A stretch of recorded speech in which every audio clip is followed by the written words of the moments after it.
Someday I will buy lorries with good oars and sails to distant shores. Stand up high in the prow, noble bark I steer, steady course for the heathens. Too many foemen, too many foemen, too many foemen. Tens of thousands on my right, thousands by my side. War between good and evil, watching our fists collide. Battle for our freedom now, to the streets we ride. Flags waving all around, pages full of pride. This is where we make a stand, no more give or take. March around the Capitol, storm the city gates. Putting pressure on their necks until the truth breaks. All walls of corruption, take out all the snakes. Star Spangled Banner, got it playing loud and proud. People from all walks of life filling up the crowd. Defend the Constitution, many warriors survive. Casting down any among us who have bucked and cowed. Enough with tyranny, we come to take our country back. For all citizens, white, red, brown, or black. Return her to a form of glory, fix their bloody crack on the crown. Fetch it down, it's going down. Someday I will buy bodies with good oars and sails to distant shores. Stand up high in the crowd, noble bark I steer, steady push for the heathens. Too many foemen. My mama told me, yeah, she warned me that this day would come. I'm like my father, go to combat with the blazing guns.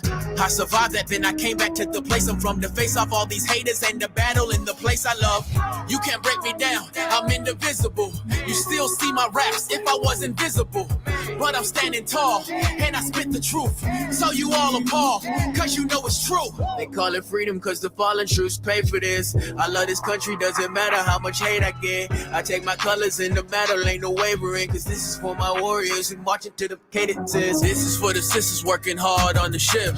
This is for the brothers getting y'all doctorate. Father, yeah, taking y'all on the ship. Baby, tell me why it's hard for the patriot. My mother told me someday I will buy bodies with good oars and sails to distant shores. Stand up high in the crowd, noble bark I steer, steady push for the heathens. Too many foemen, too many foemen, too many foemen.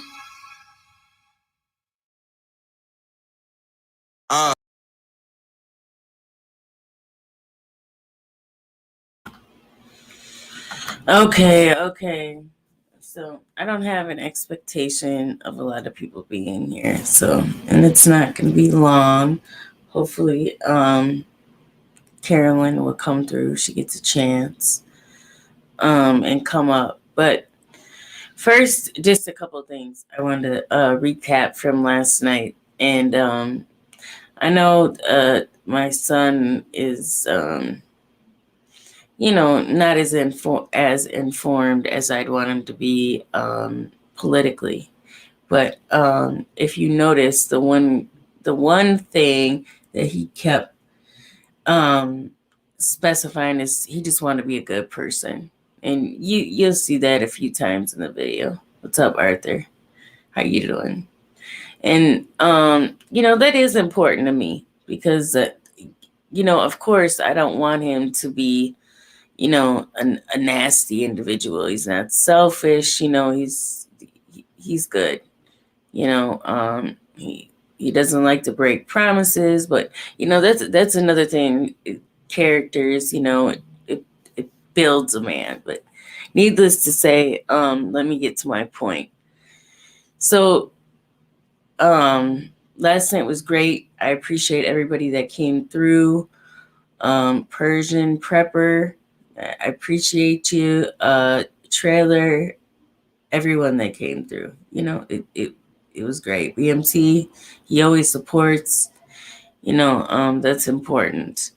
So to me, anyway. And it was actually funny at the end when he's talking about cancel culture. Cancel this, cancel that. That's canceled. This is canceled. That shit was hilarious. I was laughing about it later. But Hey, what's up, Latin Patriot? Mrs. Red Badger. Nice to see ya. But the point I wanted to get to with this stream is that yeah, I talked to my dad this morning. He's 72. Now, just to give you a little bit of a backstory, he grew up on a farm, and if anybody has farmed, that's fucking hard work. Having to get up, milk cows, and do all that shit before school, go to school, come home, do it again. It's work. And he's never ever really had a complaint. I've never ever heard my dad ever complain. He was in the military. Even though I think he was only in for 8 years, but that was a great experience. He got to travel the world. His first wife was from Japan. And he was there for a long time. I mean, to where he could actually, speak it. So, hey, Gloria. Oh, Nikki, I didn't even see you. Thanks everybody for coming through. But yeah, definitely he was unique to me. I grew up in a household where I didn't, potentially sheltered a little bit, but never from people. My dad always had different groups of people around. So I didn't know any different. And I mean, just a genuine man, and he actually came and saved me in 2012 because I lost my mom. I was taking care of her, and he had been gone, for a while doing his own thing. But sometimes when it comes to fathers, you may not always have, or mothers, you may not always have the best relationship, but if it was one thing, I could count on him. The day I called him and told him that my mom was gonna die, he came right here, and no questions asked. He was drunk a little bit, but he made it. And no, he didn't drive. But needless to say, my dad doesn't. He is conservative. I've never heard him talk about politics until Trump. I've never heard him care too much about any of that. Hence why I didn't know about it. But this morning when I was talking to him, and I've even mentioned this stuff to him. Let me look. Carolyn. No, it says our devices aren't connected. It says your devices aren't connected, Carolyn. But anyway, I'll wait for her to get her stuff together.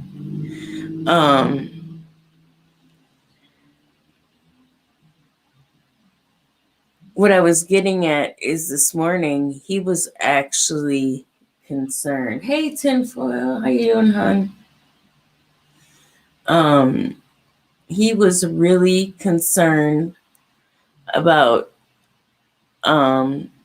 what's gonna happen. I've never heard him talk like this. Now I know. No, I didn't. How do I say this? I've never heard him talk like this. He doesn't do the conspiracy thing.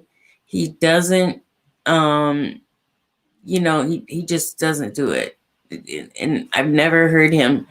And he was telling me today, like, you need to save your money. You need to, pull some of the money out of the bank.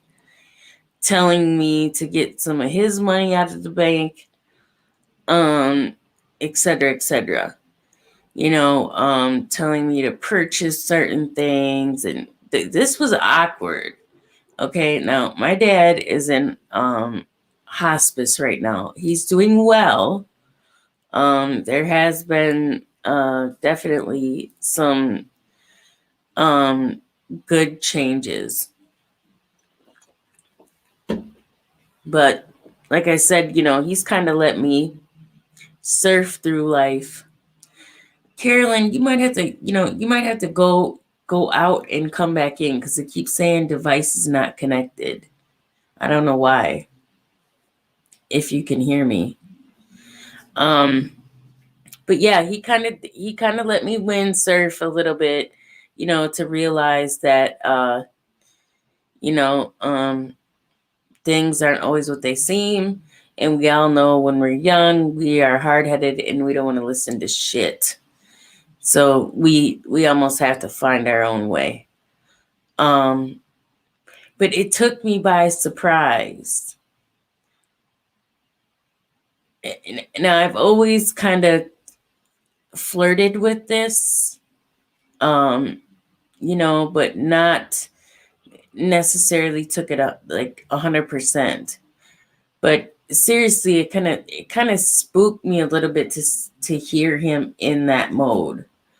And he wasn't being overly obnoxious about it, but he was just saying how,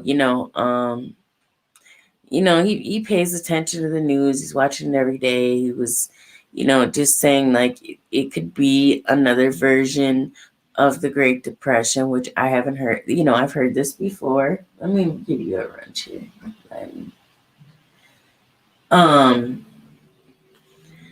And it, like I said, it just kind of freaked me out. So that's why I titled it "No Fear Mongering." I'm not trying to fear monger people, and not to say that my dad is the smartest person or the dumb. He's no scholar. He's not a professor, and he doesn't talk much. That's the other issue. One thing I've learned in life is that you have to watch the quiet ones. The ones that talk the most, not too concerned about. The quiet ones, that's a different story. So for him to speak up and speak out and tell me these little tidbits what I need to do, oh yeah, I'm on it. And I'm going to do it faster than anybody else has ever told me to do anything. Because I've never, like I said, I've just never heard him talk like this before, and I can feel it, like Phil Collins, feel it in the air. Sorry, I relate everything to music. I can feel it. I definitely feel a pressure of something.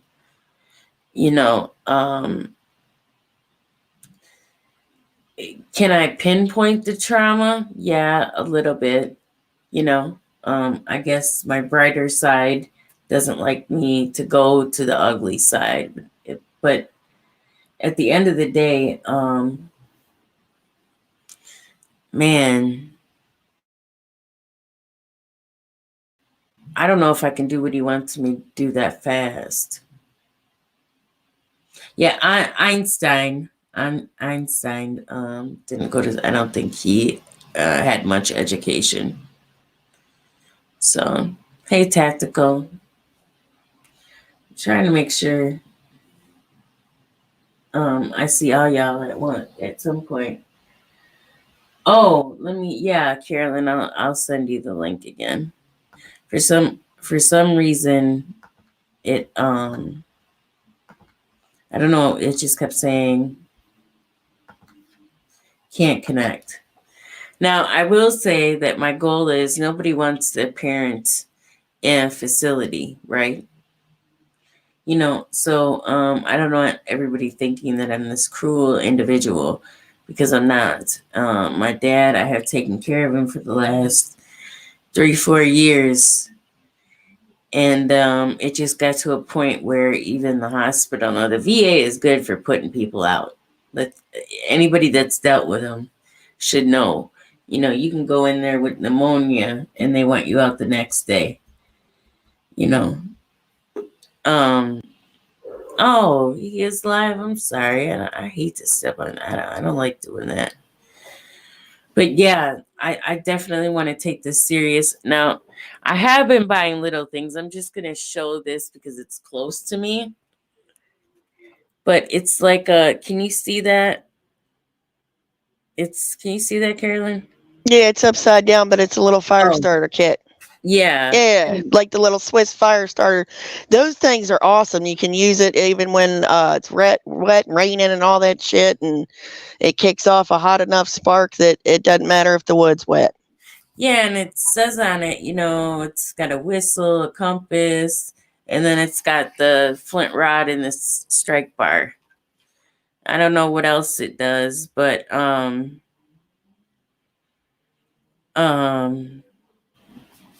yeah, it's a 5-in-1. So I've slowly been buying stuff here and there.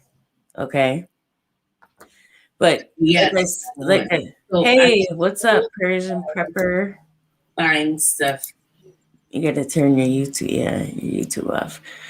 But this is getting a little bit what I'm saying is for him to say it, it's serious.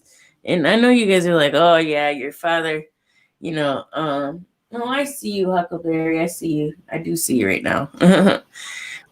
What would my dad know?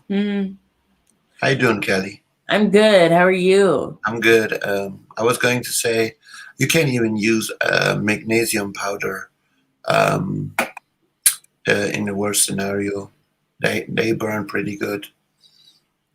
Yes, I have bought a couple life straws. Let's see. There's now I want to buy one big ticket item. It's a couple. I can either get the one that's a couple $100 or it's like $400. Are you talking about the Berkey? No, that's another thing. I'll tell you what it is. It's similar. I don't know how to bring. I really don't know how to bring Amazon up on here. I wouldn't know how to bring my account up on here, but I have it in my saved items as certain things that I want to buy, and what I don't know if it's worth it. Do you see what I'm saying? Right. I don't know because I don't know a lot about stuff. Oh, like paracord. Or Okay. you can even use Gorilla Tape. They burn pretty good too. I got that. I have Gorilla Tape. Don't use that Gorilla Spray. No. This is all. All right, just making sure. And see, this is the thing though. Everybody around me, God forbid, is gonna look at me to save the day, and I'm gonna be like, "What the fuck," right? Because I don't even know if I'm mentally capable to handle that. To have everybody looking at me like, what do we do? What do we do? What do we do? I guess some people are just going to get left behind. Because you can't save everybody. Yeah, it's not possible. It's just, I mean, there's no feasible way to do it. The best thing you can do is, try to hip as many people as you can. And, hopefully they'll find a few and those few will find a few. And, I mean, a lot of this is common sense. It's not like you're really branching into anything. Yeah, I'm actually looking. I really want to show you this and to see if you guys think that it's, okay, here's my browsing history to see if it's worth it. Okay, here it is right here. You see this? Don't mind the other stuff. But I don't. Let me go over. It's called. Oh God, that's blurry. What is that? It's a portable power station. Okay, now it's not blurry. Oh, okay, yeah. One's 500 and one's 200. Okay, Yeah. how many watts does it have, Kelly? The $200 one has, and see, that's it. Let's see. 240 watt hour lithium ion battery pack. And see, this one, I just can't afford to drop 1,500 on that one right now because it wants it's got the solar panel too, which would be nice, but they want 1,500 for that. Now, you know what I would do? I would rather get me a 13,000 watt generator for $1,200 than paying 1,500 for what you just showed me. See, now this one is $500, and it has a plug, it does other things, but it's really looks like it's for like camping, outdoor adventure. It's 110 volt / 500 watts, I guess. You said it's 1,500, right? Does No, it make coffee? it's 110 volts. Okay, so that's not much. And they want 500 for this. Right. So you're saying, yeah, it's 500 watts. So you're saying it's better off to just spend what now? I said, for that kind of price, I would rather get a 13,000 watt generator, which cost you less than $2,000, around 1,500, I believe, between 12 and 1,500. And with 13,000 watts, you can run your entire house. I mean, with that 500, you cannot do much. You know what I mean? And it's gonna probably last you only for a couple of hours. Now, see, okay, well, yeah, I see one for 1,000, and then I see one for 1,400. That's gas or propane powered. That's probably. I mean, I can email you the link to it. You Okay. can use it. You can use propane gas or regular gasoline. So yeah, Okay. it does have two options. Right. Okay, yeah, because this stuff, like I said, I know. Look, don't laugh at me, guys, because I am not the prepper pro here. Okay. Ah! No, we're not laughing. But that kind of shocked me into like reality for a minute. Like, I've never heard my dad talk like this. Is he being for real? And then when I mentioned to him like the dollar not meaning anything in the stock market, and he was like, I don't know a lot about that. So I don't know, because I mentioned something about buying gold, which I do have some, but probably not enough.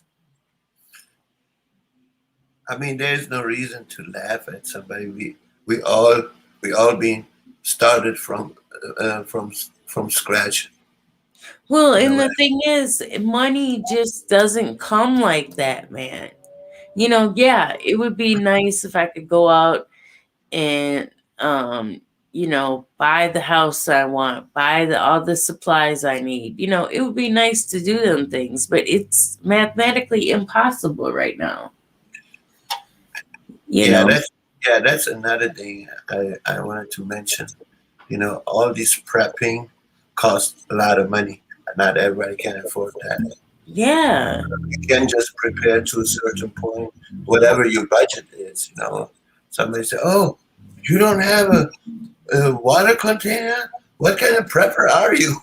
But hey, it all depends on how much money do you have, what's your budget, what is your income, what is your situation that you're in at this moment.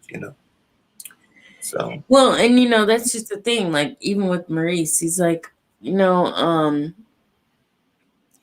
like his income tax. I'm like, look, man, they took that shit. They took the state return. You don't get that. That's over with. So forget it. That went towards the ticket. So you're happy about something that ain't even gonna happen.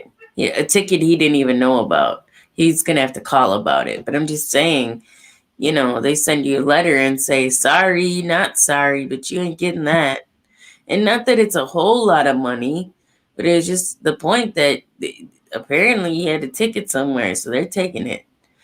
So money.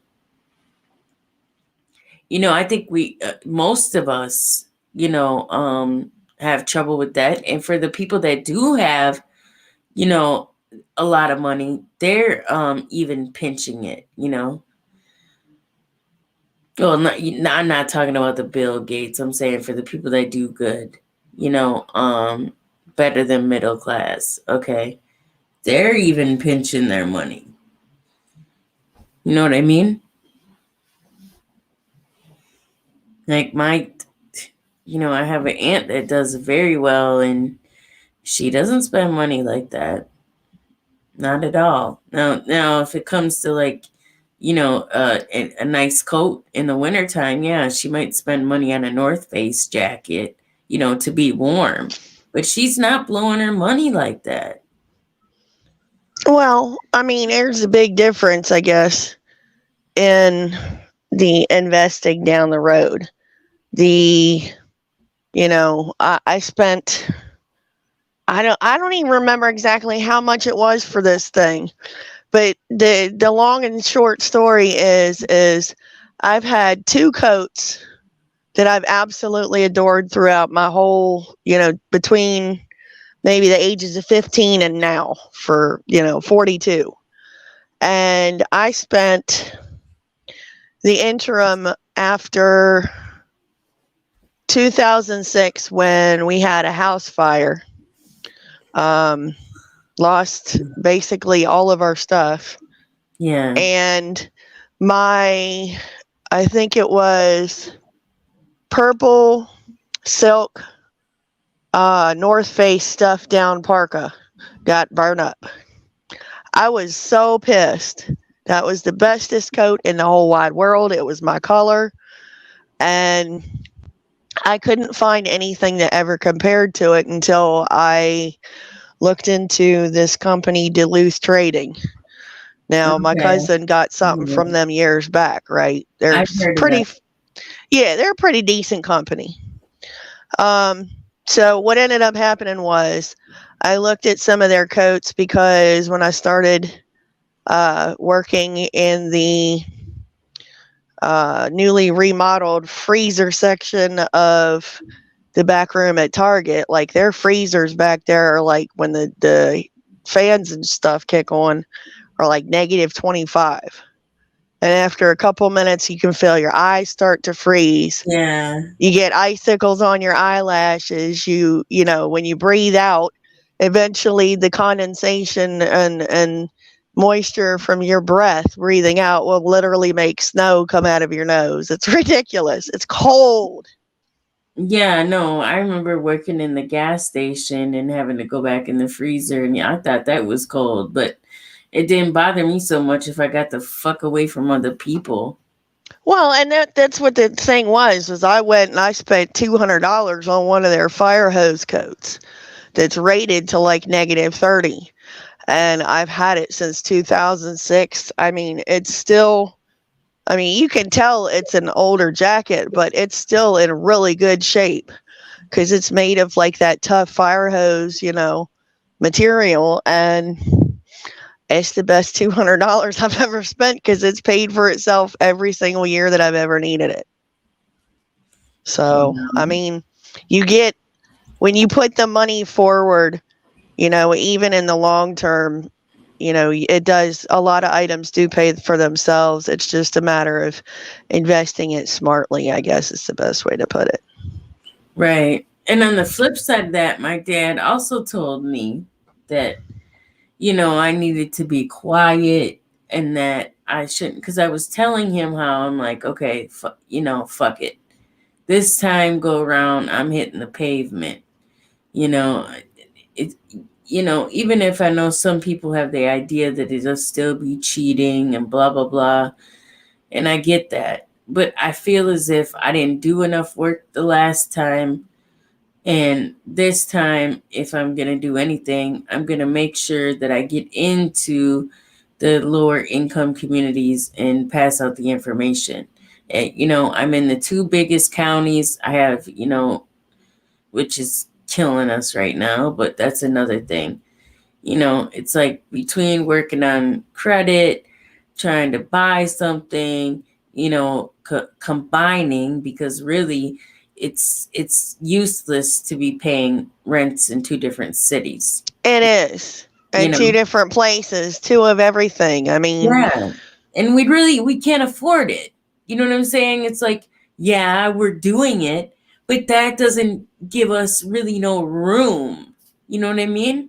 Yeah. I mean, Shit, I if like you to combine it gamble into, you combine it into one household, then all of that goes to, set money aside. Look at, making these decisions between the two of you, or him saying, okay, Kel, you do it, or, you saying, you handle this, this, and this, however y'all sort it out, whatever y'all's method is. But it gives you that opportunity. I mean, my hubby and I had to do that for a good little bit, because after his father passed, we continued paying rent on his dad's place, mostly because he just was not ready emotionally or physically to go in and go have to throw away a lot of his father's possessions. Okay. Well, yeah, and here's the thing. It is so, and I've said this before, it's so expensive here. It really is.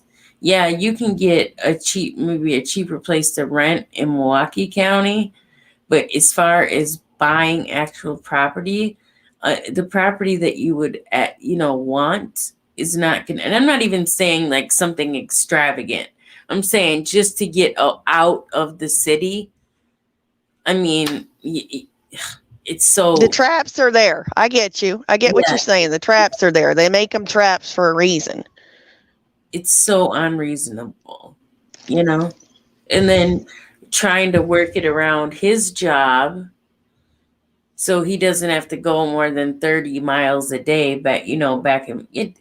I don't want him to go more like than Josh. Yeah. Right. I don't want him to have to go more than a half an hour.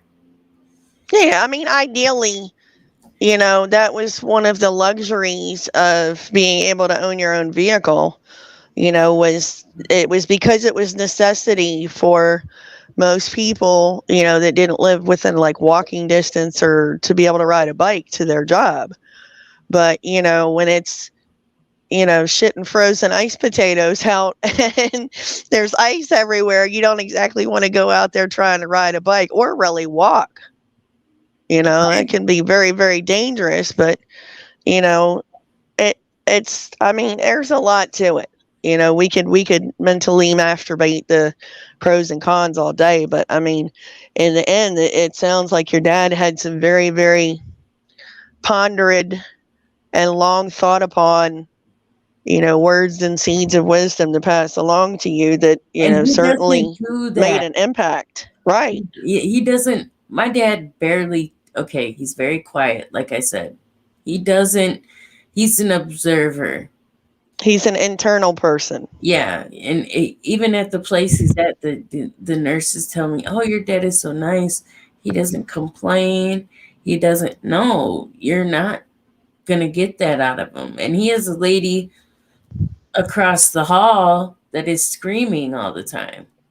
And oh yeah, he just, man, that's why my son said, last night he was saying, that's my soldier, because he's, this ain't his first rodeo. And Hmm. it's like everything he walks with this, with stride. When Right. he first came here, and I called him here because I was kind of mentally distraught with my mom dying, okay? And I mean, he treated me like I was 13 again, like making me breakfast in bed, and it was kind of nice, like, oh man, because I was going through a lot at that period. But anyway, yeah, she'll be back. Yeah, for him to even mention that, Lord, that did scare me. You know what, Mrs. Red Badger, this is the thing. I look on, what is it? Realtor.com. Let me put this back in the thing in case she needs it. I look on Realtor.com. I've been looking on Zillow. But it's kind of, I don't know, when I've been searching, it's like I can't really find the kind of places I'm looking for. And not only that, I'm still working on building the credit, because with my school loan seems to mess it up. I'm paying on it, and then all of a sudden they sell it to somebody. I've mentioned it before. And then I get behind a couple months because I don't even know they sold the damn school loan. And then they'll knock me down 20 points or something. It's just stupid. I don't know. And I have some great business ideas that I know would work in my town. I'm very confident in that. But it's like nobody wants to take that jump with me. And I get it, Mo's comfortable in his job. He's been there over 10 years. And I understand it's scary, Well, I mean, any kind of big change is, but I mean, the alternative is you stay stuck. And stuck ain't always the best thing just because it's comfortable. Mm-hmm. And even my son, he looks at it like, you really want to do it? Yeah, I want to do it. And I'm like, you're gonna be mad, and I'm gonna be mad if somebody else catches on and they do it, and you see them get successful from it. You know what I mean?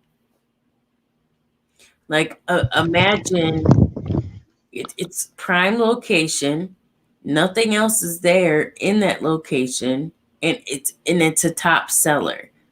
Right. Why not? Well, that's like you talk about it with somebody else, and then somebody else goes, you know what? It's been a few. They ain't moved on it. Let me do it. And they swope underneath you and get it out from underneath your feet. And you're just like, that's shady as hell. Right. Yeah, no, Mark, I did insomnia streak again. No, not now. Well, I went to bed around, I don't know, 3 or 4, and then got up about 9, so that's probably about right. Yeah, I think we went to bed at like 6:30, and the short people got up like an hour and a half later. So, Yeah. yeah. Yeah, she said if you have to get out fast, come south. Yeah, absolutely. And that's another thing. We keep our gas tank full. If we might slip a little bit, but it never goes past half a tank. It's like I try to keep the gas always full just in case. Yeah, I mean, it's cheaper than paying, $38, down the road. It's going to be 48, 58, God knows what down the road trying to fill up a whole tank. Yeah, no shit. And even right now, let's see, we're probably at around 260. It's probably been about an 80-cent jump since this presidency turnover. And that's another thing, like I said with my dad, he wants to he wants to silence me in the aspect of, he says, you emotionally careful because um upcoming, what's to happen, stuff like that. It's not that he wants to really take it away from me how I feel, but there's always a concern like, oh, I don't want my daughter getting any trouble. Well, you're hers the baby. He doesn't want you hurt. Yeah. He doesn't want to see, anybody that you care about hurt. But I That's the parent's feel job. like It doesn't matter how old you are or how old he is. You're always his baby, and that's just the way it is. yeah, but I can't. I feel like I would be doing a disservice. I can't fold like that. I feel like I need to work harder. Like I need to. Why do I feel like I need to, show people the way, lead which really, I know some people just can't be saved. And the good thing is, I won't have to spend a lot of time figuring that out. Because typically, people are going to show me within the first 2 to 3 minutes of meeting them if it's worth it or not. Yeah, I mean, a lot of people they can be very easy to read. Just it's like we were talking about the other night. Some of these communities that are out there, if you bail, that's it. Game over. It doesn't matter how much you come up there with. If you come up there with 6 months of stuff or 2 years of stuff or 8 years of stuff, if you bail before you're supposed to, then that's it. And it doesn't matter what the reasoning is. you Yeah, know that's wild. I heard about that. Man, who was telling me about that? Josh. Yeah. Josh was telling me that. Like, what the hell kind of stipulate? It's like I get it, kind of, but I couldn't go for that either. Love you, brother. Hope you're all right. Hope you got some sleep today. Yeah, no kidding. I was telling Mo that today before he went to work. Like, man, Josh don't get no sleep at all. Mm, Yeah, you I know? mean it's rough. I Yeah, mean, I definitely exactly. can sympathize with that.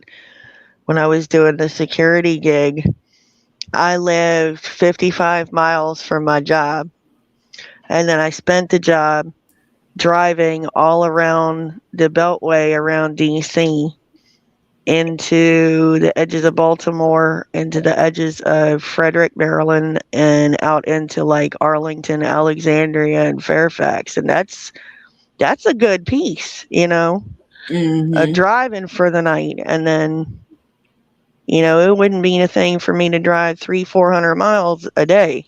No, me either. I'm used to that. That's why it's like when I go out of town or go on a trip, I'd rather just knock it all out. I don't want to spend the night at a hotel room. Like, let me have another driver and we can switch off.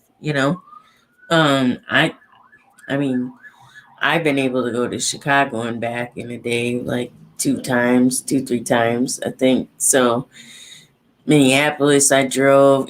That's not. I can handle 8, 10 hour drive. You know, I hate stopping, but that's just me. Even when somebody's got a pee, that pisses me off. Not on a long road trip, but like when you're going to Chicago, what? It's 2 hours from here, two 30 minutes, and I'd be like, okay, you got to go to the bathroom. You got to pee, because I'm on a mission. Because Chicago's traffic is very messed up. No, I'm good. Like, you ate, you're fine.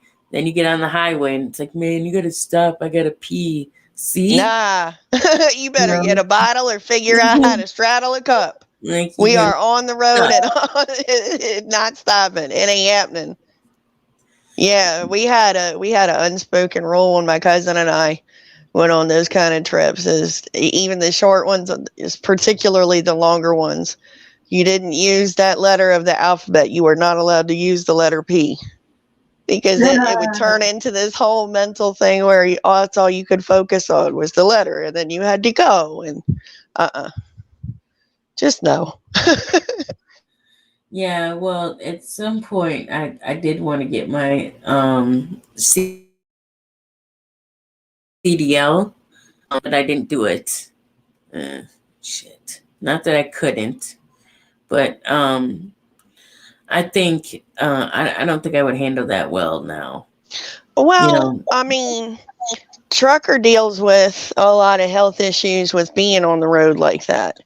And, another buddy of ours, Bones, that Josh was talking about last night, he is a truck driver as well. And he's had to have, physical therapy and stuff. I mean, it wears and tears on your body.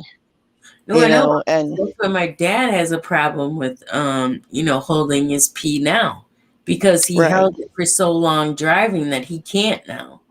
Right. He's got to go. Period. So yeah, I'm sure there's downfalls to that, And when you first start driving, you're not going to be local right away. You have to earn that spot. Right. Well, I mean, trucker drives from the state of Ohio, depending on when he's got to run. He sometimes will go out to California, down to Missouri, down to Florida, but he's got, a very short set of what they call the dedicated runs. And then, they occasionally will get other stuff. But I mean, it ain't a thing for him to be, going across the country like that. Well, the other thing I was thinking about, because I did it before, with my dad, just because I couldn't commit to a schedule, is that I would do Uber, Thursday, Friday night, Thursday, Friday, or Saturday night, because those are the best nights at the bar hour, But even though I know our bars are open now, I think they might be either closing earlier or, they have a stipulation on capacity. Right. But I'm sure there's still money to be made because you can work for Uber, Lyft, DoorDash, etc., all at the same time. Well, that's the crazy thing around here. Like our big thing around here, it's kind of, I don't want to say it's a really big thing, but I mean, it basically is that they have an outdoor bar that's right on the water. It's called the Tiki Bar, and around like the DMV area, it's kind of like the big thing every, around Memorial Day, they open it up. And last year was the first time in, I think, 38 or 39 years or something like that they didn't open. And it's an outdoor, let me reiterate that, outdoor bar. And that's, the one of the prime monetary drives and sources of income for that little bitty spit of island over there in that county. It's like the little touristy, super rich people's hub where all of these huge, nice, fancy schmancy houses are. And then right down the street, you got all the crazy drunk people. I mean, welcome to Maryland. What else can I say? Somebody said, "Oh, you could always do OnlyFans." I'm like, oh my God. And then I thought, OnlyFans with feet. desperation might lead me down that road of OnlyFans. No, I don't even know what that consists of. So I don't know if I can compete in that area because you probably got a whole bunch of dime pieces over there. Oh my God. I don't know how any of that stuff works, man. I'm still trying to figure out the basic tech, so they can have it. I know, they got it. They can make. I mean, this is the lingering vestiges of the anti-feminist that wars with the feminist side of me. If you got a 10 and you can rock it and you can make money with it, girl, go ahead and do it. Because especially if you can get a picture or two that's not absolutely distasteful and hideous, that you wouldn't be embarrassed to show your parents.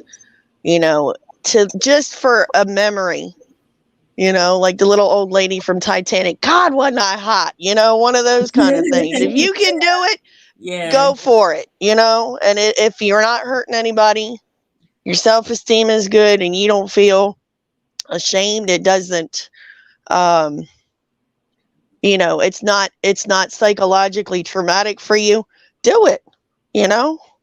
I mean, I personally, if I could figure out where I could do the feet thing, I would be on that sucker in a heartbeat, painting my toenails every couple days. Yeah, no, let me stop. That was so funny. Remember that? Yes, ma'am. uh, Oh my God. why does it make me think of that? Shake it like a salt shaker. She's naked. She's soaking wet. That shit had me dying, man. I like, no shit. I had 3 asthma attacks from that live. That shit was that funny. Oh my god, that was fun. I'm not gonna lie, but I don't think sex talk after dark is too bad. I mean, that might be a good idea. It certainly beats the continuous fuckery of arguing about politics. Yeah, Or they hate themselves because they touched themselves, so they tried to sue themselves, and then they tried to file a restraining order on themselves. I mean, it gets to be to where you have to go so full circle. You have to go to, what would be the chill out zone. Eventually, we all need to put each other in timeout. Which in my house, what that means, when the adults put themselves on timeout, they step outside, they take a couple of puffs of the herb, and they come back in a better frame of mind. she, Mrs. Red Badger said that she knew a guy that had a the first foot fetish freak. He was so weird. She said he's probably a fucking serial killer. Oh, Oh my God. look, Alex, my bad. I just commented in Maurice's account. Oh God. So I that's mean, I was dying. That shit had me cracking up. And, I think I fell out or I hit back or something. Um, because, we've had, I think it's 7 in the last 3 or 4 days, big CMEs come in from the sun. really. So it's making the tech a little funny. It's, affecting people. Well, it And definitely, the sun definitely does. I'll tell you what, when I woke up today, it was decent outside. I think we got like 40 something degrees outside. And I was like up making coffee. I'm like, okay, let me brush my teeth, wash my face, get ready for the day, even though I ain't put my clothes on yet. But I walked to oh, this is interesting. I walked over to the liquor store and I'm very, very careful about my surroundings. Okay. Before I hit the door, I'm looking both ways, good girl. And then, I'm like, okay, nobody's really out here. I go to the liquor store. Now, here's another thing I do. When I get to that corner, I look to see who's at the liquor store. Okay, it's 2 cars. No big deal. I go in, and I'm not kidding you, within like 1 minute, we got 8 people in there, and I hear a bunch of hollering outside. So I'm like, okay, now I know the people that run the liquor store pretty well. So I'm looking for the entrance to the back, which they have it open, Right. and I know the Arabs over there, they got a nice Glock and a 45, Um, I don't know if that shield is bulletproof, but Right. what I do know is that I immediately seen them like, okay, there's the door. If anything happens, I'm hitting that door. I'm going there first and I'm shutting it behind me. Right. you know, I'm not too Well, that concerned. plexiglass is really tough, but I mean, you get enough rounds, you get somebody that's a good enough shot. It don't matter. Man, I'll tell you, one day they rode past that liquor store, they must have shot 15 times, not a single person was hit.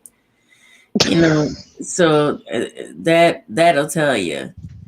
You know, but still, I'm still like, no, okay, what's gonna be my move? Right. Um, So Right. Well, practice is first.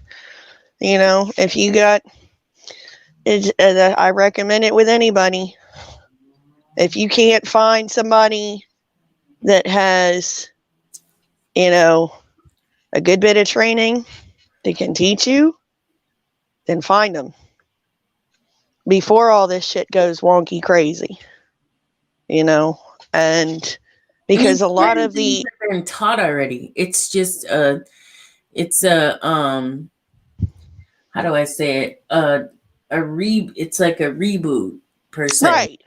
right, right. It's a review session, and Yeah. that's all it is. You need refreshers for all of that kind of stuff. Um, and it doesn't hurt to practice what you're doing, to practice the scenarios, to have, drills and all of that kind of stuff. Give yourself times. As corny as that kind of stuff sounds, it teaches your body basically muscle memory. Well, one thing I do already is I fast. Right, It's one thing I've already done is train my body that if I have to, I can eat once a day. You know, right, I usually eat two, but I can handle one. right.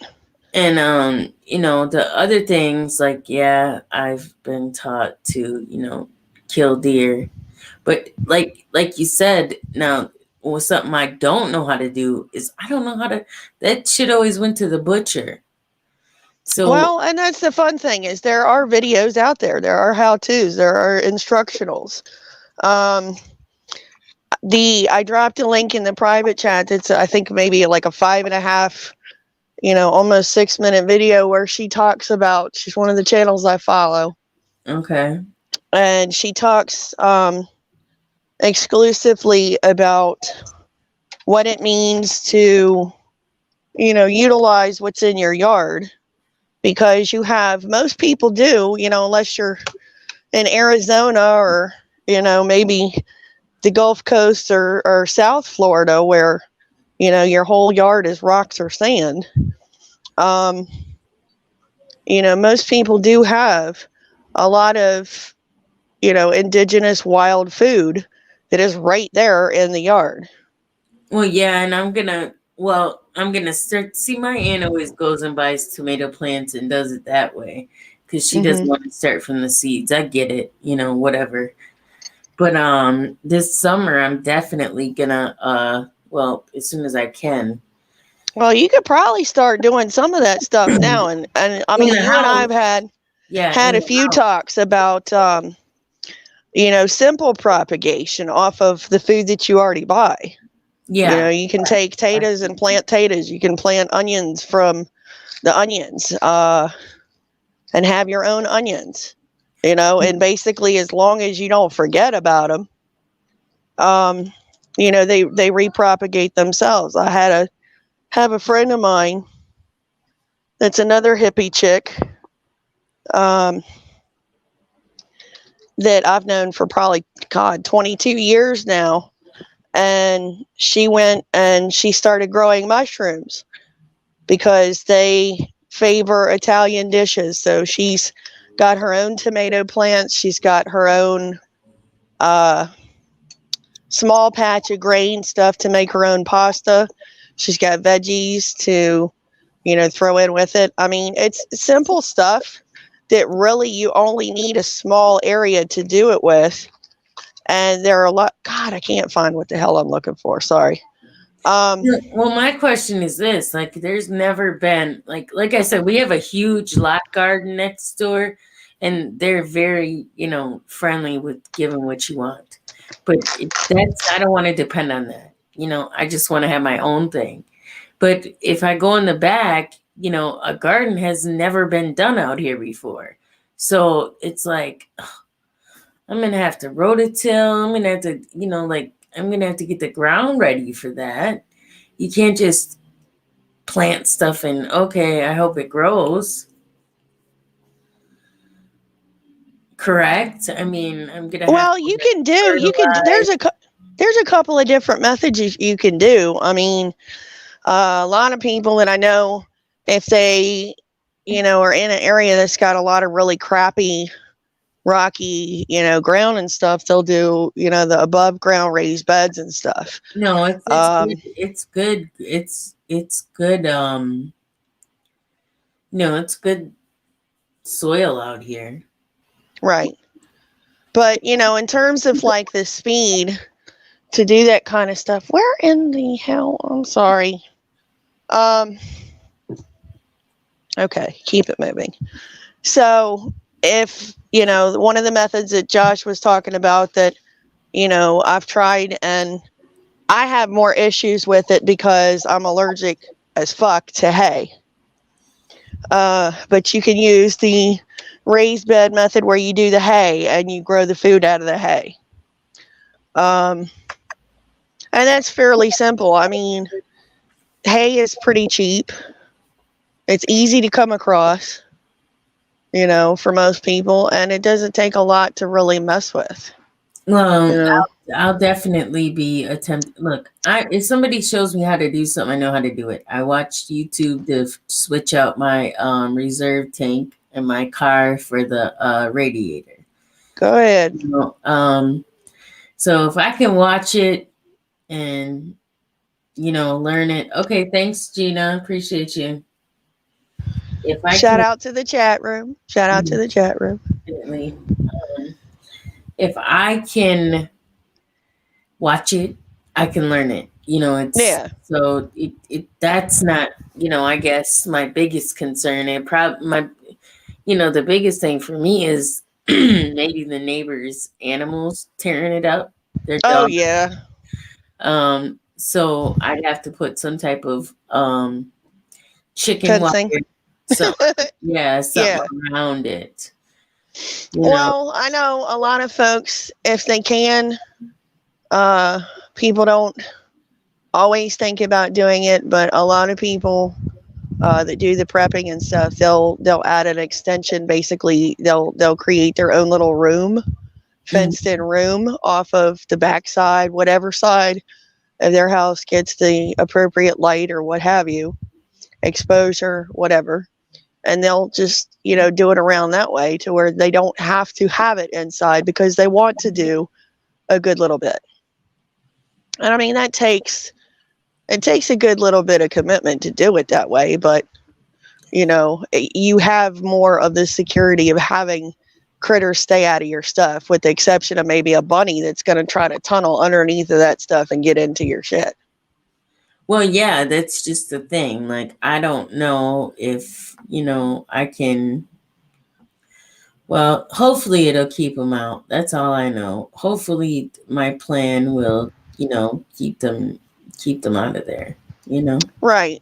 I mean, and, if that doesn't work for you, try your hand simply with, doing little aquarium, microgreens and stuff. That's easy. That's really easy. Microgreens, what do you mean? Like your kale, cabbage, well, not the cabbage, but the kale and like spinach, little stuff that you can do. That the plants themselves are not big. They don't take up a lot of space. Rosemary, parsley, thyme, all of those kind of things. Because, you use them in food, you use them for medicine, you use them for, if you get savvy enough, you can make them into shampoo and soap and shit. So, hey, John, you know what, Mrs. Red Badger? You said you're a botany freak. That's what my son did go to school for, but he didn't continue with it. I think he went for a year and said, I'll go back. and then stopped.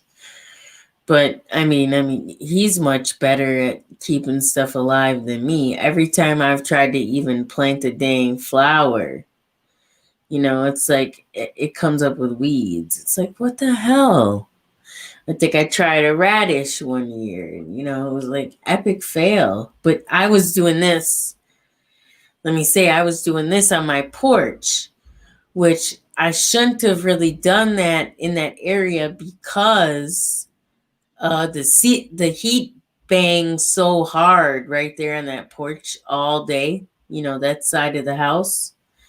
So I should have been better about potentially moving them because I Well, or even creating like a little shade yeah that you can yeah put over top of them for some of the day. I mean, the stuff is finicky, and that's the biggest reason why a lot of us have been saying, start this stuff early, figure out what works for you, how it works for you, what methods work the best for you, and then go from there.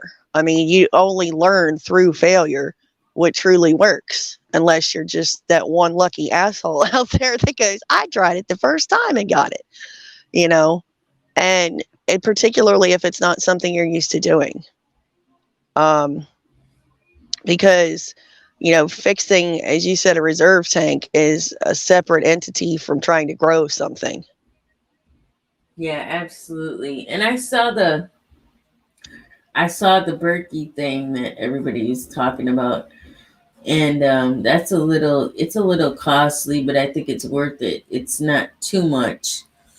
Right. Um, Because you get more water, and in the first instance of, say a couple of days without power, that's gonna pay itself off, because mhm. there's the rule that the a lot of people, preppers, even EMTs and stuff know, you go by the rule of threes. You can go 3 minutes without air, you can go 3 days without, food, 3 hours, or 3 weeks without 3 days without water, 3 weeks without food. Um, however that little saying goes. But Yeah. you know, I don't there think it's are extravagant. some proofs to it. I mean, like I said, we were without power here from that stupid tornado coming through here and tearing up our neighborhood. The power would have still been on, but the power company elected to cut it off. Yes. Hold See, on. Sorry. and that's another thing. Like, okay, you know, I don't want to. I don't have an intention on staying here, longer. I want to be out of here before the year is out, if possible. You know what I mean?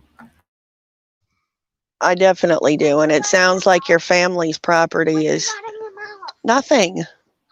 Well, that's the other thing. I look out there and there's land for sale out there right now off the same highway. I mean, yeah, there is a lot of open land, but on the other side, everything is getting built up. Condominiums. So that's a crapshoot. And for some reason, I just don't want to have to go through a headache of having to build, putting in, water, electricity. It's like shit. If I Going through the motions of building all of it and then having neighbors plop in right next to you and going, oh, look at all your beautiful stuff. And you going, I will shoot you. Well, yeah, and then the other thing is, even if like my son says, how do you know if you even have enough, um, you know, supplies to hold people off? It's like, that would get ugly fast, and it wouldn't take long. That's why I just don't. I don't, like I said, I don't like the fear monger, but my dad said that to me today. I just said, this is too much now. If he opened his mouth about it, okay, I got to get in motion. you know, because he's definitely not going to say something that he doesn't think is important. Right. I mean, my dad doesn't cuss. He doesn't. He might crack a couple of jokes, but I mean, he's a pretty serious guy, you know. Yeah. Hey, Josh. Hope you get some rest. Yes, sir.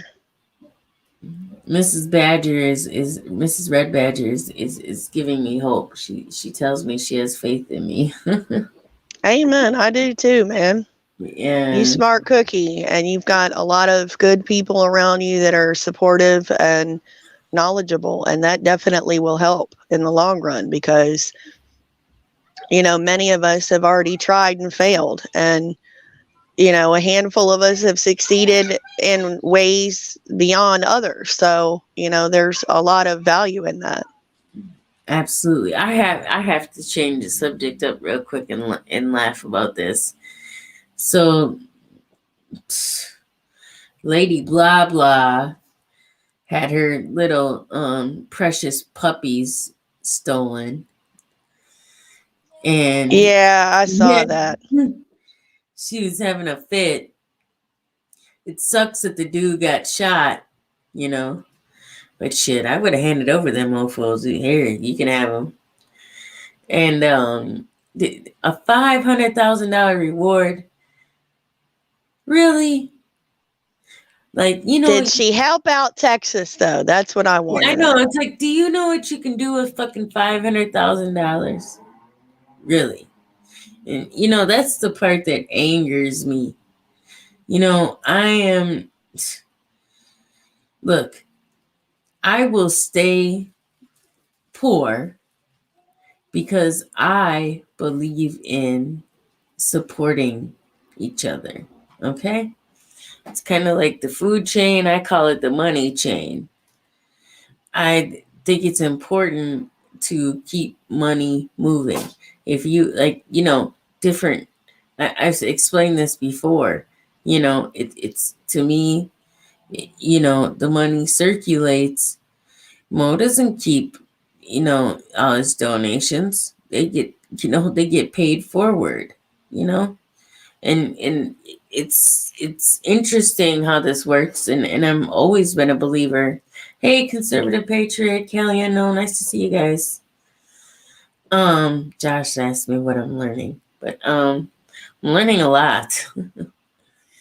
um you know, that's I just can't see being a Bezos and I'm not, you know, being productive. You know, I saw that map. Remember that map that Queen Mayat put up the other day of all the farmland that Gates has bought? Yeah. Yeah, yeah. I was like, oh hell no! I took a screenshot of that. I mean, he's bought land here. Hey John, if you didn't hear me before, um, you know, it's like he's buying land in a lot of different states. What is he going to do with it? Well, it may be where he decides to do his little cockroach farms and mealworm farms and, you know, his own microgreen farms and, you know, all of these other things because, you know, at some point, you know, the Cowspiracy documentary was rather interesting, but, you know, they can't, you know, the big food businesses just really cannot feed the demand, you know, the supply and demand fast enough in a healthy way for anybody. Otherwise, you wouldn't have, you know, all of these growth hormones and everything else in everything because, you know, if it was a sustainable method to do, then they would have already figured something out. That's why they clone the food, they clone the animals, they, you know, are doing all of this crazy, nonsensical, weird Franken stuff. And Celebrity meat. Have we had a confirmation on that? Has that actually been purchasable or not yet? I looked up the site and the site is there. I mean, you know, from for all intents and purposes, it looks like it's legit. I mean, I don't know that it's a functional site at this point, but you know, It would not be the craziest thing, and it definitely does not shock me.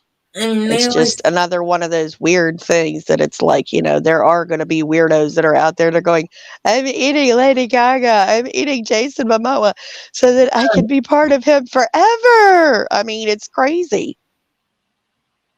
yeah, it's absolutely fucking crazy. God damn, yeah, it's crazy. And for that to even be legal, but I do know that the USA is like the least regulated when it comes to that. The FDA, the foods that it, I can't imagine how. I mean, you would think if we set the pace that we'd be more, controlled on our food supply, but apparently not. So, you know, uh, everybody can't afford to shop at Whole Foods for everything. What the fuck? If I shopped at Whole Foods for everything I eat, I wouldn't have no damn money left. You go in there with $200, you're leaving with 2 bags. Right, Maybe right. 3.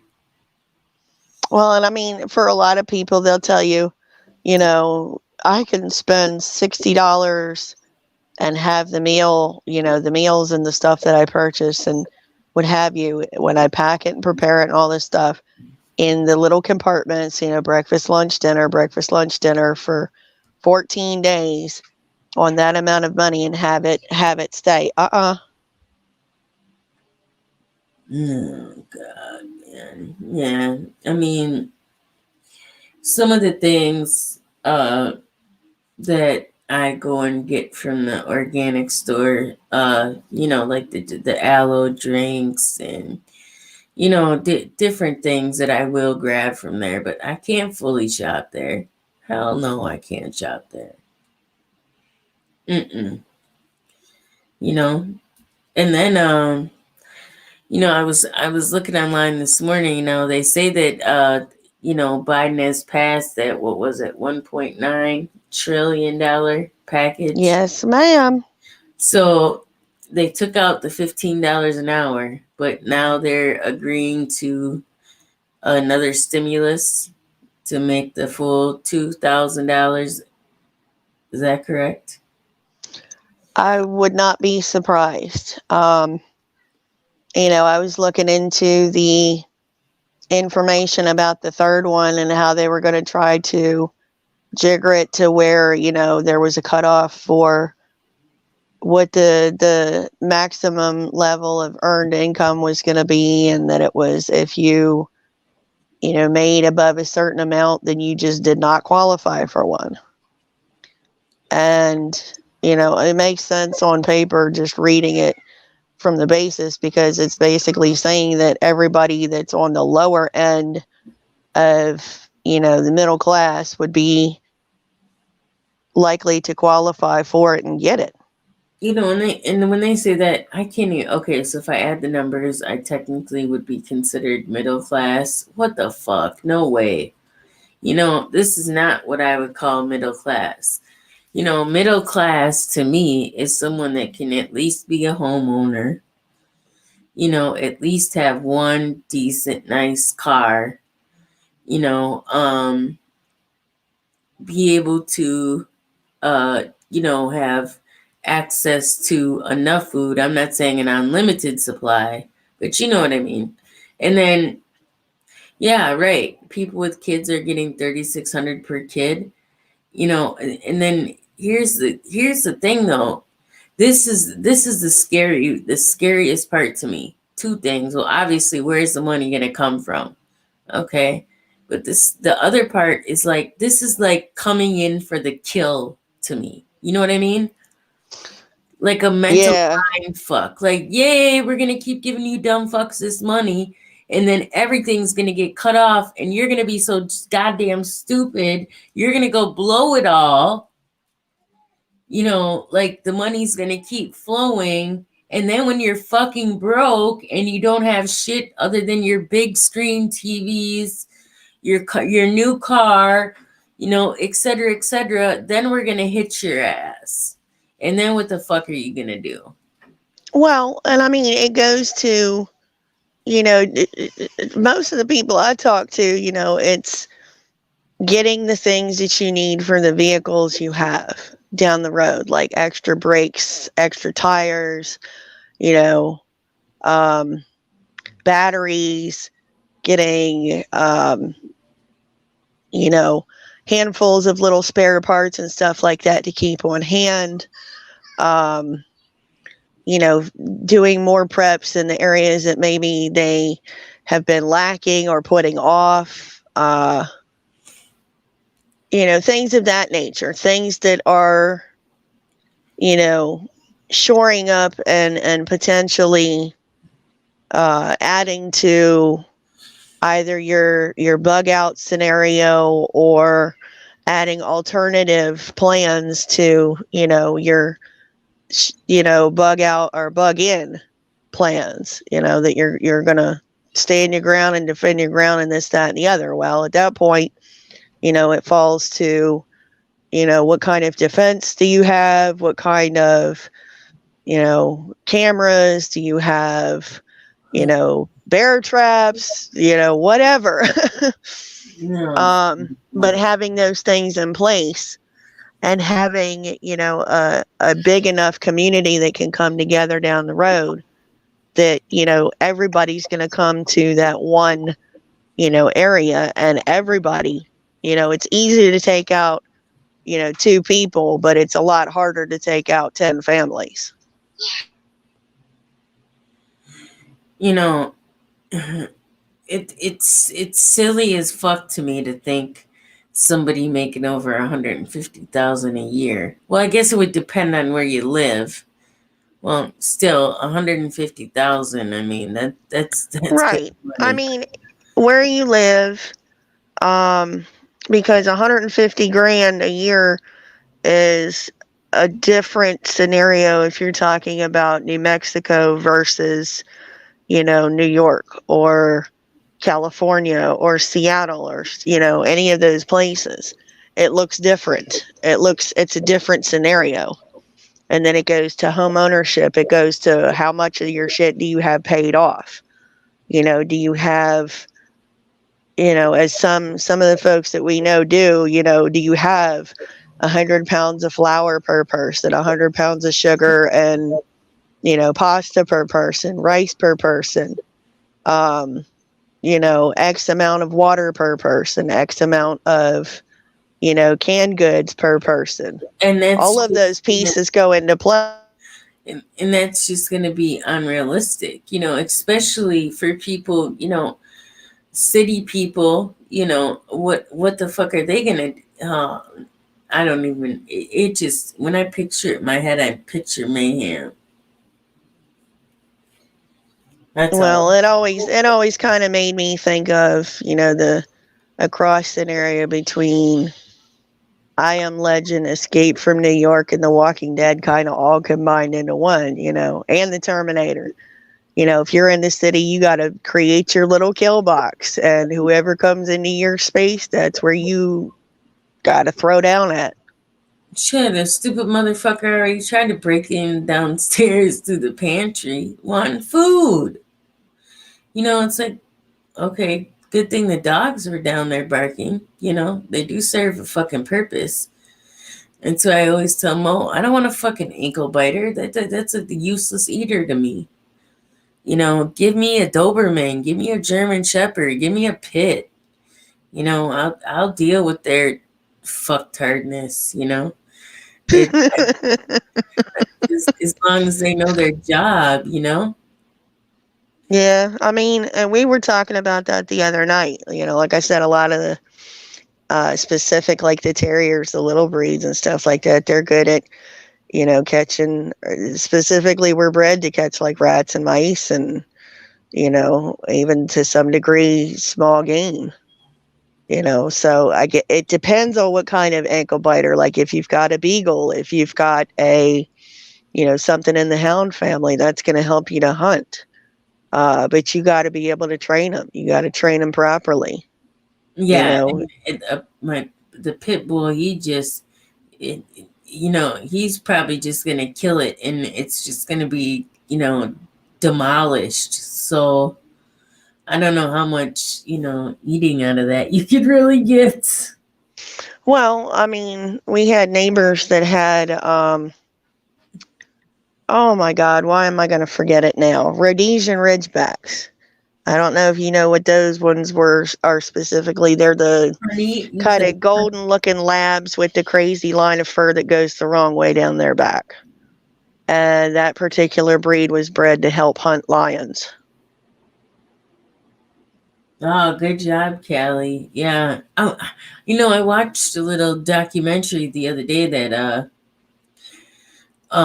this lady, she lives up in in West Virginia, and she has like this big homestead. She's got like a couple cows. I mean, she does not have electricity. Her walls are filled with books. It's very small, but she's got that old. I mean, she's got that old wood burning stove from like the color purple. Remember the one that she cooked on with that? Yeah, yeah. And They then got a couple of them down the road from us at the little antique store. I've been eyeing them for a while, trying to figure out, what I can do down the road if needs be, because, there's stuff out there that you could do fairly simplistically where you can build like mini rocket stoves and stuff like that. And those are amazing and they'll work in a pinch.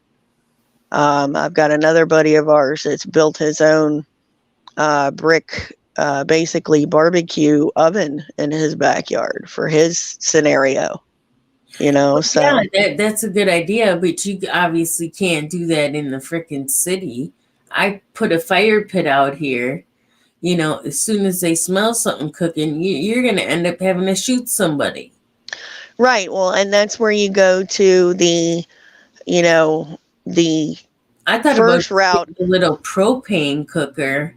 Well, that's not a bad idea, but when you're in the city scenario, what you got to do is you got to get a dehydrator first. And you dehydrate, several months worth of food off the get-go. It doesn't matter what it is. But you dehydrate it and have it in its little dehydrated, the little vacuum bags and stuff like that. And so maybe that's the next thing I should buy. That definitely needs to be on the list, because the dehydrating stuff, in the beginning weeks, you live off of the canned food, you live off the stuff that you don't have to cook, because cooking and smelling the food cooking in a no power scenario or, what have you, that's, an advertisement to the family. I mean, I don't know about you, but we're a spread out neighborhood and you can tell when somebody's barbecuing easy, and you can tell what they're barbecuing. Yeah. And then the other thing about that is, even if let's say you live out in the country, like you said, most people are going to have a neighbor at least 10, 20 acres away. Okay. Mm-hmm. Who's to say if you can even trust them? You can maybe go talk to them and say, hey, do you get a plan? Blah, blah, blah, but at the end of the day, it would be every man for themselves. So you could be,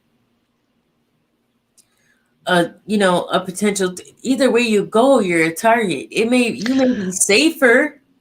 But that's the thing, is you build the community before the shit goes down, so that, that's going to be what really, turns the tide of anything, is the communities helping each other.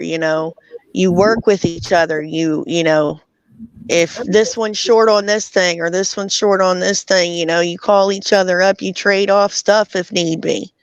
So and so needs this or needs that, you make it work. And it's the cooperation and all of that through the community that's going to make the difference, because that's what these fuckers want, is for us to kill each other.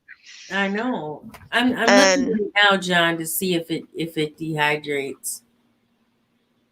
So I mean, that would be the first thing, because when the canned stuff, if the canned stuff runs out, at that point you're looking at using the dehydrated stuff and your canned stuff that you don't have to heat up per se to be able to have.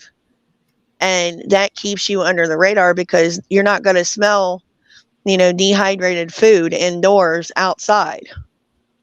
You know what? I still think at the end of the day, Pete has the right plan.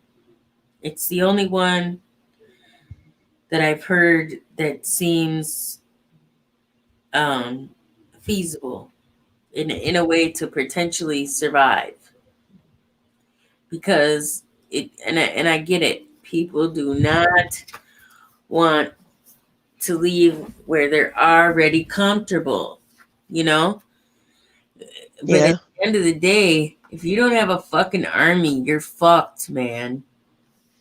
Well, that's kind of the thing. You make the community your army. Because, just like with the little old folks next door, as soon as I had my kids in a safe spot and I knew that power line wasn't actually active, because it was still raining its nuts off when I ran out there to go check on them, because I saw the tree falling over this way.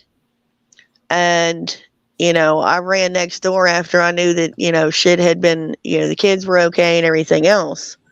But I ran next door to make sure that they were okay. And it's just, I mean, they've been our neighbors here since the 60s. And, we've always been in this neighborhood. My family's always been in this neighborhood. So I've known these people literally my whole life. And it's just that part of that community, that you look after each other. You check on each other. I'm not going for that because I feel like people will fail you. Yeah, but I'm not going to fail myself. Yeah, I mean, I get it. I mean, everybody has their own ideals, but I still think that, like, uh, like Pete said, I just think it's it's just smarter to be in the same place where you have, your everybody's set up in position. Everybody has a job. That's why if I was a person with money, I would have bought that city in Georgia. I would have bought it. And I would have just been like, okay, for everybody who's interested, let's make this happen. What's your skill set? What can you do? I don't care if you want to watch the babies. Okay, that's your specialty. Maybe, you want to take care of the elderly, whatever because everybody can do something, Mm-hmm.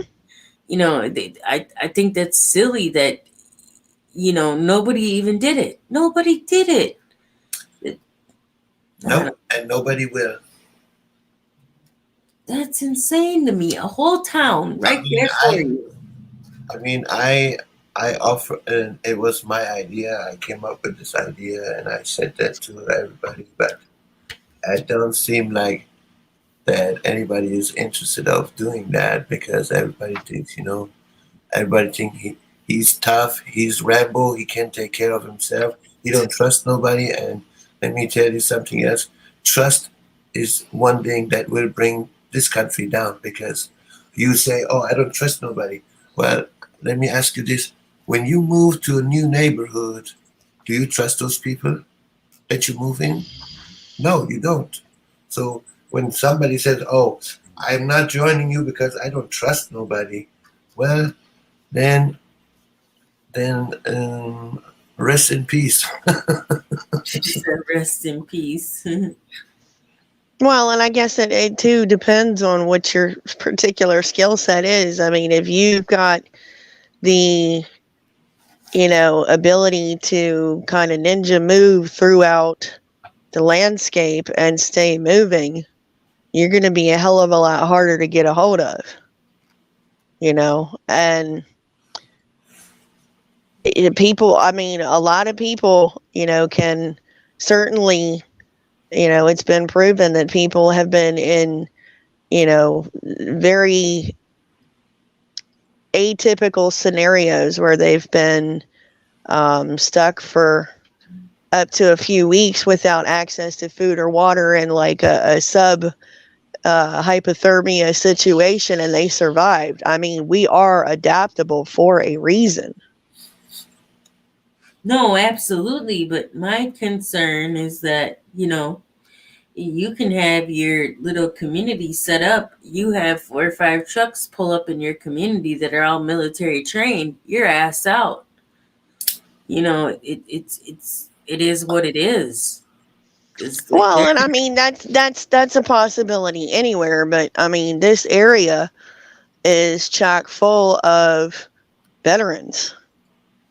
So they would be the most likely to be the ones that would be on the front, defending the neighborhoods and defending the communities, helping to establish the communities that may not have already been having these conversations and getting stuff set up. I mean, the basic premise is you go for start off with the basic plan of what is your disaster plan, whether it's snow, hurricane, whatever. Start with the simple plan, and then go from there. And the more you are able to review and discuss and practice and continue refining these plans, the more likely you are going to be able to have some modicum of success in the long run. Regardless of whether you set up that community doesn't mean that community is going to stay there. You might have to move that community somewhere else together. I don't know. I don't see how. See, here's the thing that, like, also I think about if everybody's hunting, there's going to be nothing to hunt. Well, and that's the basic eventuality is, you're never going to catch everything. That's just, I mean, we are crafty, but we're not that damn crafty. But the basic thesis is that once the I do love your hair. Me too.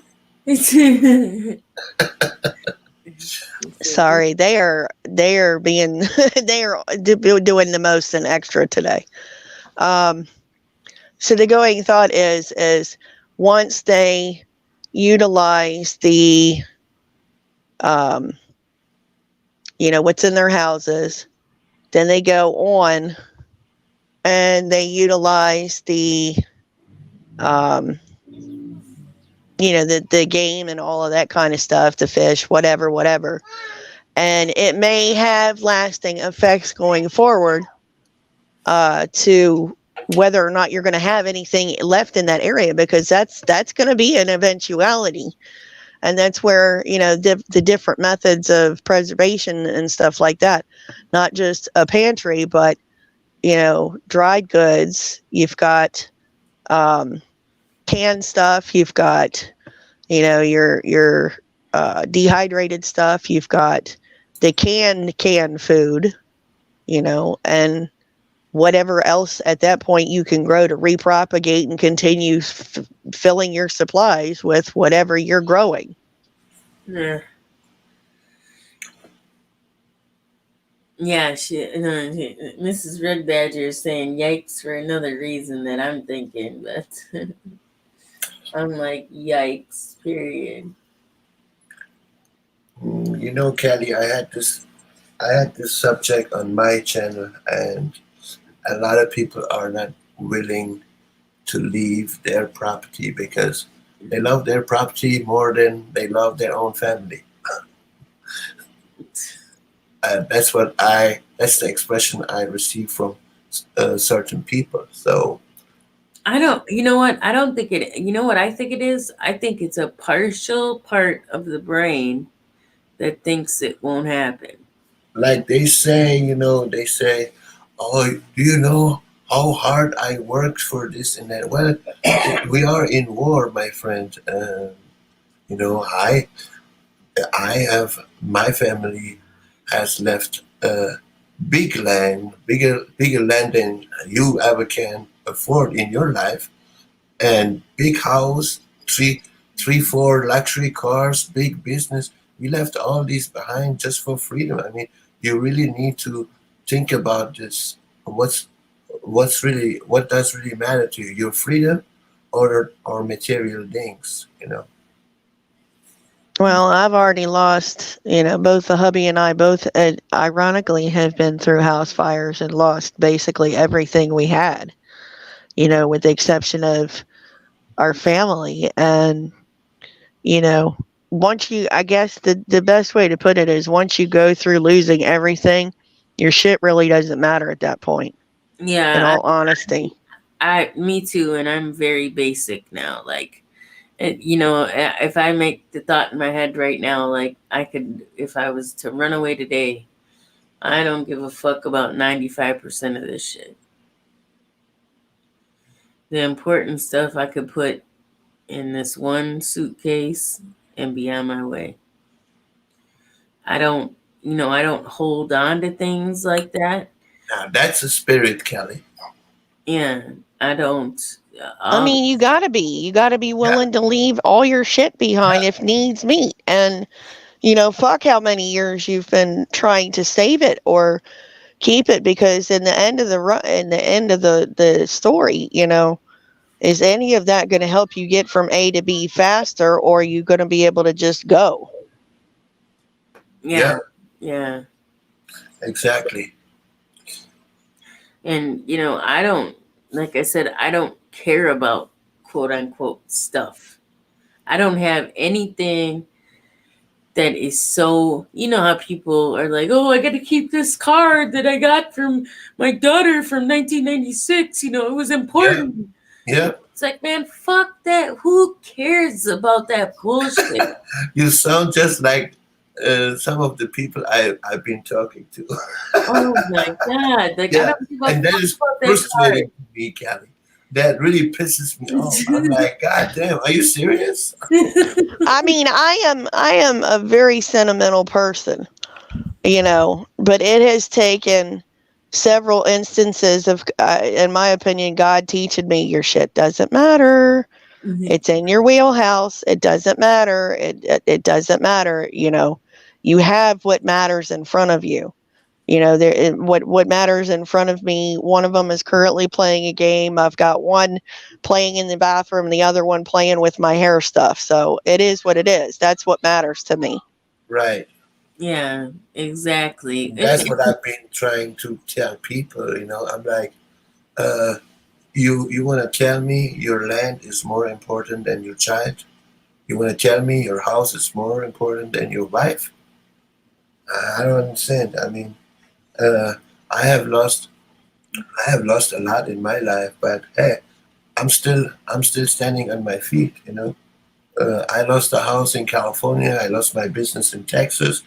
I'm staying in a hotel right now, but hey, life goes on. You have to keep You're alive. pushing yourself forward. Don't look back. Right. That's why I get mad when people around me are like scared to do a business venture. Like, why not? No, I don't. I don't. How do I say? I don't know it all. I don't know exactly how to do everything. That's why I'm asking for help. You know, but they're like, oh, that's risky. Like, man, why Yeah, are you so fucking scared? Why is everybody so damn scared of everything? What's the worst thing that can happen? You fucking fail? So what? I see. I don't get that mentality. nope. You know what I mean? I don't get it. Like for me, I can walk out the door today and get on a bus headed to nowhere, and when I get to nowhere, I will fucking figure it out from there. But see, a lot of people don't, can't really fathom that. Like what? I I don't know. I just don't understand what the what it is. Like my thing is like, man, sometimes you got to step out on faith, you know. And I'm not religious, but you know, I believe in God. I just don't think that part is important. I don't care if you're Buddhist or you're Mormon or if you're Catholic or I don't give a rat's ass about none of that shit. I don't know. I just think people uh hold on to shit that doesn't even fucking matter. If it's mental, if it's things that are, you know, material, whatever. Some of them things you you have to either mentally flush or get rid of. That's my aunt's biggest thing. She's 72. Oh, something happens to me. You guys would just get a trash, what do you call that? One of them garbage bins, and you just throw everything out, wouldn't you? I tell her no, but the truth is, fuck yeah, I'm throwing it out. It doesn't have any monetary value or sentimental value to me. And you're not going to be able to appreciate it once you're gone. So what the fuck do I need it for? I gotta have more shit in my house? I know that may sound bad, but I mean, she's right. I'm dumping it. Sorry, not Yeah. sorry. I mean, when we left, we didn't put 600 acre in our pocket and say, yeah, let's go now. You know, we had to leave everything behind, Kelly. You know, I mean, yeah, my dad was a really hardworking man. You know, um, he worked his ass off to get all this stuff that we had. You know, but when it comes to your freedom, you know, you're gonna say, fuck that. I'm out of this piece because my freedom is worth more than property or a house or so. You know. Yeah, I mean, other people are sentimental, like, oh, well, you know, I got to keep this Yeah, amount. when I said, you know, hey, we need to get land together and then start a community and have skillful people on it, and that's the only way how we can stay strong. You know, Right. people like, oh, I don't think I can leave my property. I'm like, yeah, sooner or later you're gonna lose it anyway. When the shit hit the fan, you're not able to protect it because you are only a single person. You can only pull. You have only one finger on the trigger. You can shoot three guns at the same time. So, and what Yeah. are you gonna do when 50 people suddenly attack your property? You're not able to protect that, and they cannot give me an answer for this question. Oh, no, nobody's gonna. Who's gonna come? You know what kind of question? What kind of answer is that, dumbass? Hey, anything is possible. When revolution starts and war starts, anything is possible. You know? Oh, such a thing. Nobody come on my property. Who are you, Rambo? Hey, you watched the last Rambo. You did sure set up a nice ass trap. I don't know if you guys seen that movie, but it was good. Yeah, I mean, but that's only in the movies, and though. then you know when I said, you know, I want to buy a property and then build a wall around it and have a bunch of traps. Oh, you cannot do this. The government. What are you talking about? We are in war. What government?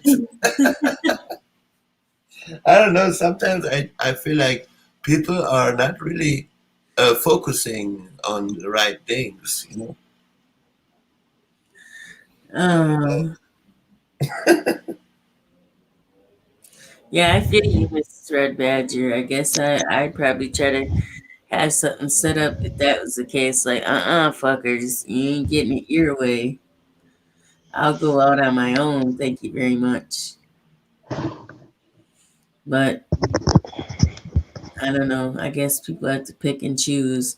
I'm more on the lines that, you know, like I said, I would rather, you know, go into a community with other people, multiple people with the same mindset.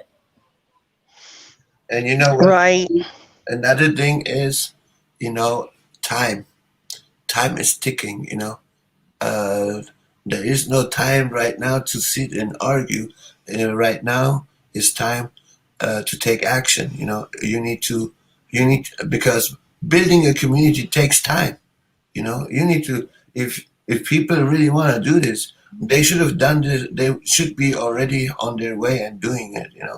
But all I see is here on YouTube, on each channel, people are just talking but not preparing. You say you are a prepper, but I don't see you preparing. You're just sitting here and talking.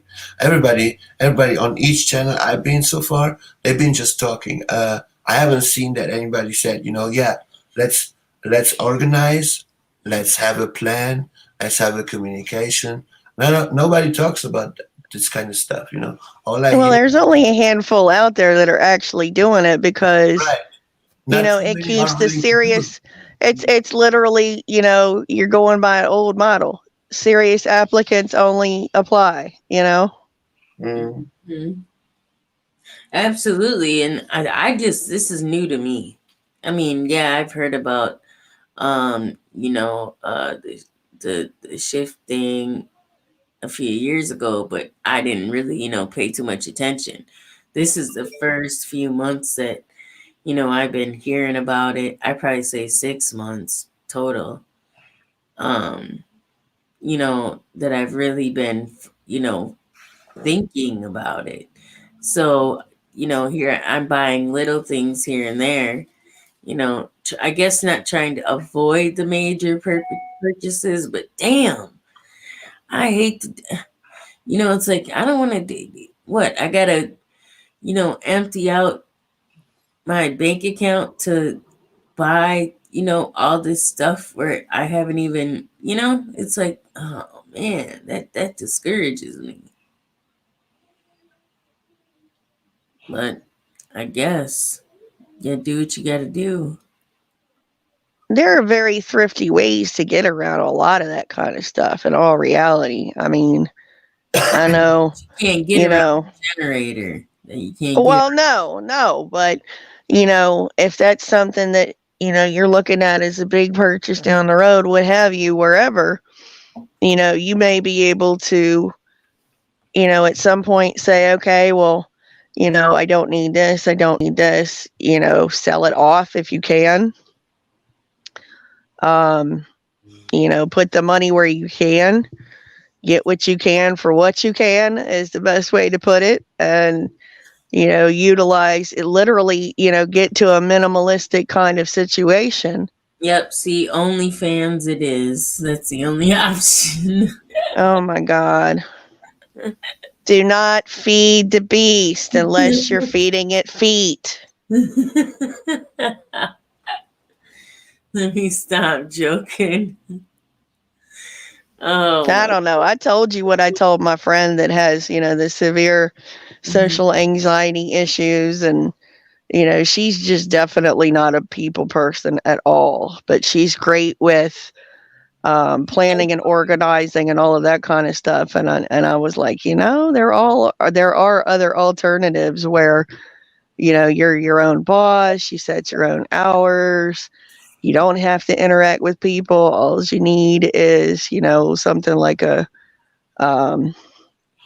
a PayPal account or something like that. That's all you need. And, you do what you got to do. And, you can make money however you see fit in any situation. And I told her the feet thing, and she just busted up laughing and said, I needed that today. Thank you.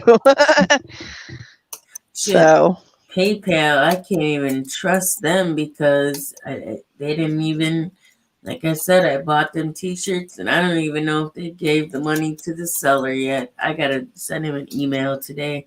He's down in Texas, so he kind of got thrown off with what was happening down there. I mean, he was prepared himself, but like the stuff that he had going on, so it kind of went on the back burner for him. But I'm gonna shoot him an email and see if PayPal paid him yet.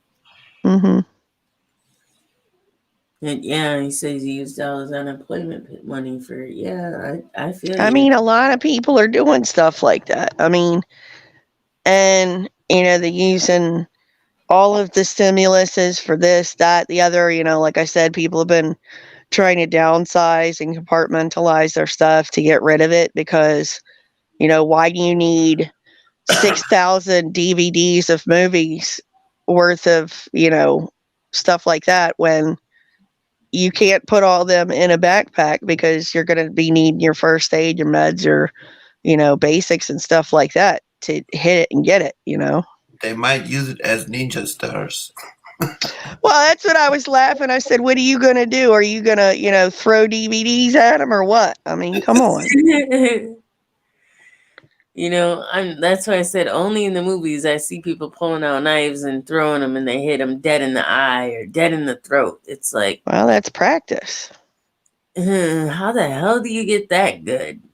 Practice, practice, practice. And like I said, muscle memory. Shit, the only time I can play darts is when I'm drunk. I can hit damn close to the bullseye when I'm drunk, or the bullseye, but sober, shit. And I mean, it got we have. I'm telling on myself. Kelly, when anybody comes to attack you, tell him, hold on, let me grab my Jack Daniels first. The drunken master Kelly. Yeah. I mean, we had a little, we still have it, but pool table set up out in our shed that we just threw a big ass piece of wood over it and set it up for Pong. And I'm gonna tell you what, there's probably 50 plus lists on either side of that table of how many times I beat everybody. The muscle memory does come. That's all I can say.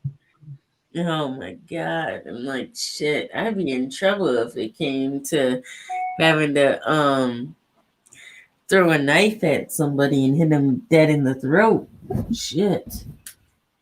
I mean, I hate to, have to use the trees or anything like that or tear up more trees. I mean, because the area that we're at, the typical tree lasts about 100 and some years. And we've had so many storms through this area that, I mean, any one good serious storm that's over basically a cat 2 is going to fuck this area up. It's going to level it. I mean, we've had, let's see, Irene, Sandy, I think Michael came through here.